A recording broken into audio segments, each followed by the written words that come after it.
BJP के mastermind game से tension में अखिलेश यादव हैरान परेशान दिख रही मायावती हो गया अंबेडकर नगर जनपद में बहुत बड़ा खेला। लालजी वर्मा की भी रुक जाएगी सांस, अखिलेश के सारे अरमान पर फिर जाएगा पानी। भारी पड़ गया मायावती को अपना ही कैंडिडेट, बीजेपी की हो गई बल्ले बल्ले। नितिन गडकरी ने भी दे दी हरी झंडी, पीएम मोदी ने सामने से पूछ ली मन की बात। मीटिंग में हो गया बहुत बड़ा फैसला, राजनीतिक गलियारों में भूचाल। देश की राजनीति में चारों तरफ हलचल है। आरजेडी से लेकर ममता दीदी तक, जयंत चौधरी से लेकर नीतीश कुमार तक, हर कोई बीजेपी के चंगुल में फंसता जा रहा है। भाजपा जैसी बड़ी पार्टी को टक्कर देने में अखिलेश यादव ने जैसे ही एक कदम आगे बढ़ाया, वैसे ही बीजेपी ने ऐसी चाल चली कि मायावती का बुरा हाल हो गया।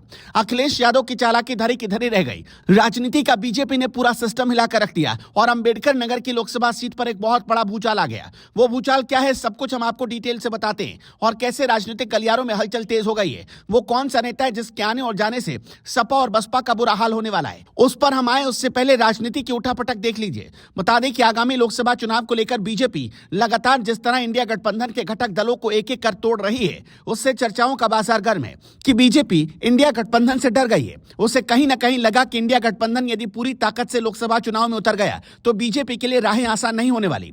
इसलिए बीजेपी ने इंडिया गठबंधन को कमजोर करने के लिए पहले नीतीश कुमार को उससे अलग किया और बिहार में अपने को मजबूत किया। उसके बाद यूपी में आरएलडी को तोड़कर पश्चिमी यूपी के साथ हरियाणा पंजाब में अपनी पकड़ मजबूत करने का प्रयास कर रहे हैं। इतना ही नहीं, अब बीएसपी के सांसदों पर भी नजर गड़ा दिया है। सूत्रों की माने तो 2 बीएसपी सांसद जल्द ही बीजेपी में शामिल होंगे। रितेश पांडे को लेकर राजनीतिक गलियारों में क्यों हलचल मची हुई है, इसको हम विस्तार से बताएं।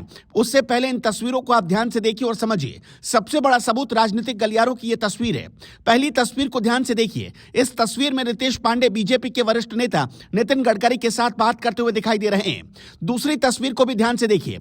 इस तस्वीर में रितेश पांडे कई नेताओं के साथ पीएम मोदी के ठीक सामने खड़े हुए दिखाई दे रहे हैं और मानो ऐसा लग रहा है कि पीएम मोदी रितेश पांडे को हरी झंडी दे रहे हैं। अगली तस्वीर पर हम आए उससे पहले हम आपसे जानना चाह रहे हैं कि क्या अंबेडकर नगर लोकसभा सीट से अगर रितेश पांडे भाजपा में शामिल होते हैं तो क्या बीजेपी सपा का सबसे मजबूत किला गिराने में कामयाब हो जाएगी? अगर हाँ तो कमेंट करके आप हमें अपनी राय दीजिए। अब आपको तीसरी तस्वीर दिखाते हैं। इस तस्वीर को देखिए। इस तस्वीर में रितेश पांडे और भारत सरकार के वित्त मंत्री निर्मला सीतारमण दिखाई दे रही हैं। बीजेपी के सभी नेताओं से रितेश पांडे की नजदीकियां और बीएसपी से दूरी इस बात का सबूत दे रही हैं कि आने वाले समय में रितेश पांडे कमल के फूल के साथ मैदान पर दिखाई देंगे, क्योंकि अखिलेश यादव ने बड़ी ही चालाकी से पहले ही अपने प्रत्याशी का ऐलान कर दिया और लालजी वर्मा लोकसभा अंबेडकर नगर से सपा के कैंडिडेट होंगे।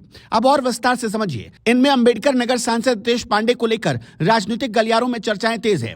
सांसद रितेश पांडे पहले 15 जनवरी को बसपा सुप्रीमो के जन्मदिन कार्यक्रम में नहीं शामिल हुए। फिर अयोध्या राम मंदिर प्राण प्रतिष्ठा को लेकर सोशल मीडिया पर कई पोस्ट किए, उन्हें निमंत्रण भी मिला। इसके बाद संसद में पीएम के साथ उनकी आई फोटो ने इस पर मोहर लगा दी। बीजेपी जिस तरह लगातार इंडिया गठबंधन को कमजोर करने पर लगी है और अब बीएसपी में भी तोड़फोड़ करने की फिराक में है, उससे कहीं ना कहीं ये चर्चा जोर पकड़ रही है कि बीजेपी डरी हुई है। वहीं बीजेपी के लोगों का कहना है कि हम कोई कोर कसर नहीं छोड़ रहे, सभी 80 सीटें लेकर आएंगे। आगे क्या होता है ये तो भविष्य के गर्त में है, लेकिन अटकलें हैं जो लगातार लोग अपने हिसाब से लगा रहे हैं।